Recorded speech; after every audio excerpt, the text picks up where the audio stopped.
we have a trip planned. It's at 9, now it's 8:45, and I'm going to be taking you guys with me like usual, so let's go. This is the last island from the ABC, Aruba, Bonaire and Curaçao. We arrived here and we booked a tour with the cruise itself. It was like a bus tour around the whole island basically. Our bus is the orange one right there, I believe, or the second one. Or one of them. Let's go. And we had a driver and also a tour guide in the bus, which were explaining us many things and also showing us all these places and a little bit about the history and all of that. Today our driver is Shandro. Say hello to Shandro. Hello. Hi, Sandro. And my name is Sandra, but if you forget my name, doesn't matter, say something, I will listen to you. As we were driving in the bus, we saw many donkeys because apparently the island has a lot of loose donkeys. Many of them get hit, or not that many, but some of them do get hit.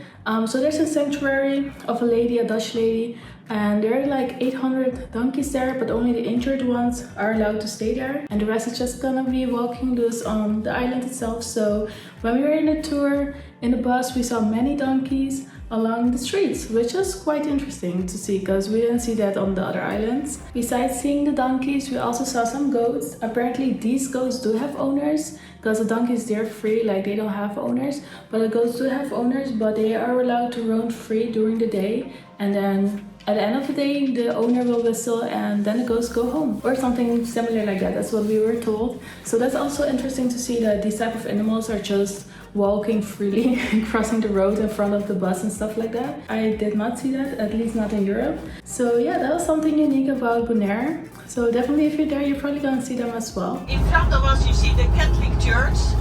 That's a big church in the city center, so you cannot get lost. If you walk around, if you see the church, you know the other way is the ocean, where your ship is. We also stopped at a little viewing point on a hill which is called 𝘁𝗵𝗃𝗃𝗃. If you translate it, means a large hill, which it was, or kind of, it kind of was a large hill for the island.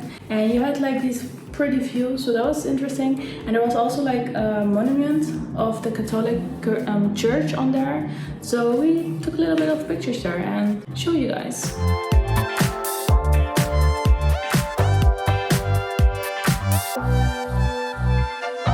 What Bonaire is very known for is its diving. So people come there to dive because there are a lot of dive schools, like 88, that's what she told us, like more than 80 at least. And at every location you have like a yellow stone with the name on it. So if you come there for diving, you can write down the name and then come back next time and then finish the locations. So that's quite interesting to know that people literally come there to, yeah, go dive. Because they have more than 300 different fishes that you can discover when you're diving. And yes, some of them also you can eat. So it's quite interesting. It was an interesting fact. I never knew that. So yeah, we did not go diving because obviously I have no experience diving. But yes, we did see like many of these locations and also the beaches. And we also saw some people surfing. We saw flamingos. So yes, it was quite interesting to know that it's like a diverse island. That's the feeling that I got. Like not that many people and a lot of nature, no traffic lights. It was very unique. What Bonaire is also very known for is for its salt lakes. They have a lot of like these salt lakes where they create salt. Sometimes they're pink, which means there's a lot of algae inside. And when the algae dies, then it becomes white. We had a little stop here to be able to collect a little bit of the salt, or a little piece of the salt. So yes, I will show you guys there a little bit there itself. It was a little bit clumsy because I saw after I was like struggling to grab the salt, I noticed that people put the bag on their hand and then they grab the salt. I didn't do that. I was grabbing the salt and trying to put it in the bag, very uncomfy. Also, another interesting fact about Bonaire is it's so little, like so not that many people, so they're not like big food chains there like McDonald's. They don't have those. What they do have is like these Chinese markets, something, a mini market or something. You can buy their food. And you can also do a little bit of shopping for your groceries, which they have a lot of. That's what they told us. They don't have that many big supermarkets, but they have a lot of these Chinese little mini markets, that's what they call them. So that was also something interesting to know, that the island is quite different compared to the other ones that we've seen so far. So then we arrived at the white slave huts. These were created back in the day when slavery was still a thing, and the slaves that were working in the salt pans. So it was quite interesting to see how small it was. I cannot imagine living in such a small house type of thing, but I did record it and took a video with me next to it so you guys can have a bit of a perspective of how it was. The slaves itself weren't white, but it was called white slaves because the company was called white. There's also, I think, red slaves and yellow slaves. That's what she showed us. We also passed it later on, like a few other names, but we did not stop there. We only stopped at the white slaves one.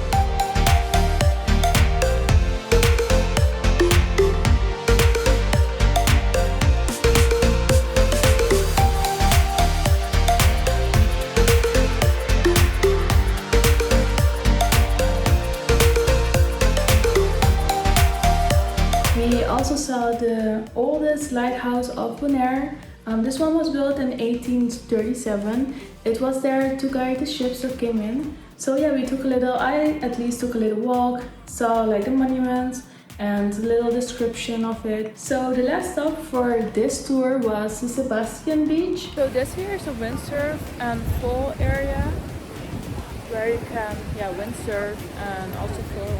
I have to say it was quite pretty. It was very clear water and a very unique color, blue water. So yes, I was there. I had a little bit of walking in the water. I did not swim. So yes, that's a little bit what I did. Just enjoy the beach and see how people are there surfing and kite surfing and just enjoy a little bit there. And I also had a drink.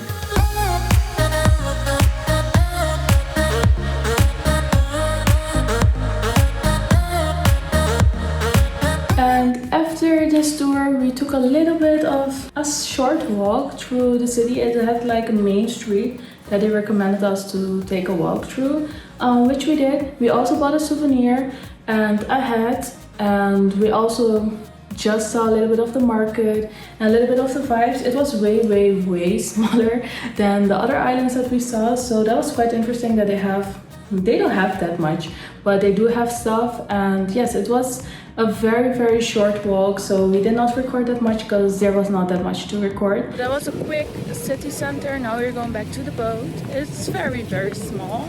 We saw a few shops, but not that much as compared to Aruba and Curaçao. So yes, it's a small island. It has 24,000 people, and the other islands have more than 100,000, I believe. So yes, we are going back now. So yes, we hopped back on the cruise and we made our way to the next island, which will be Grenada. So I hope to see you in the next vlog. And if you like these, don't forget to like, comment and subscribe to my page. So that will be it for Bonaire, guys. And the next island will be Grenada. And see you at the next one. Bye!